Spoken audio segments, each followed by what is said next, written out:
At the time we are busy with our elections in 5 states, West Bengal, Tamil Nadu, Assam, Kerala and Puducherry, a major development has taken place in the Indian geopolitical spheres. Hello, Namaskar, I am Manish Sharma and you are watching GangaTimes.com. So, India has supplied coronavirus vaccines to Paraguay despite Chinese intimidation. This is considered as a big geopolitical event as it has reportedly helped Paraguay maintain diplomatic relations with Taiwan.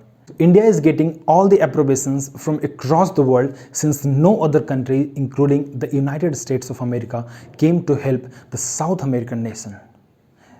The Taiwanese Foreign Minister Joseph Wu said on Wednesday that his country worked with other democracies, including India, to help its diplomatic ally Paraguay get coronavirus vaccines despite huge Chinese pressure. All China wanted is Paraguay cut off its ties with Taipei in exchange for a supply of vaccines, but India got the better of China's plans by coming to help Paraguay. Paraguay had desperately been attempting to vaccinate its population. This led Taiwan to ask for help from India.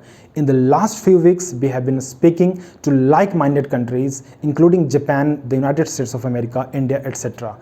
India fortunately has been able to provide some Covaxin vaccines to Paraguay, said the Taiwanese foreign minister on Wednesday. There are only 15 countries in the world that maintain formal diplomatic relations with Taiwan. As part of the One China policy, Beijing takes a tough stand against any nation that recognizes Taiwan as a country by cutting off ties with them. The 15 countries who doesn't abide by the One China policy are Belize, Eswatini, Guatemala, Haiti, Holy, Honduras, the Marshall Islands, Nauru, Nicaragua, Palau, Paraguay, St. Kitts and Nevis, St. Lucia, St. Vincent. China had been trying to sever ties between Paraguay and Taiwan by putting pressure on them if they want vaccines, claimed Joseph Wu. If we look at those countries that are receiving the Chinese vaccines, whether it's Brazil or Chile or El Salvador, I think it is having a lot of impact on our diplomatic lives, he said. And the fun fact is, even India does not recognize Taiwan formally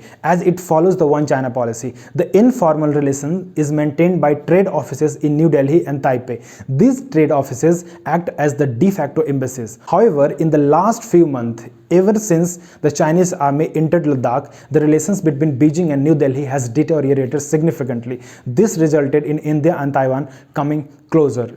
India saving Paraguay from falling prey to China has certainly put China on back foot. Beijing is dazed, evident by the mouthpiece of the Communist Party of China, Global Times, infuriating headline that reads, "India's head is swollen by ego to think it has Taiwan's card to play." That's it from the international affairs. If you like our video, please like, subscribe and comment your point of view.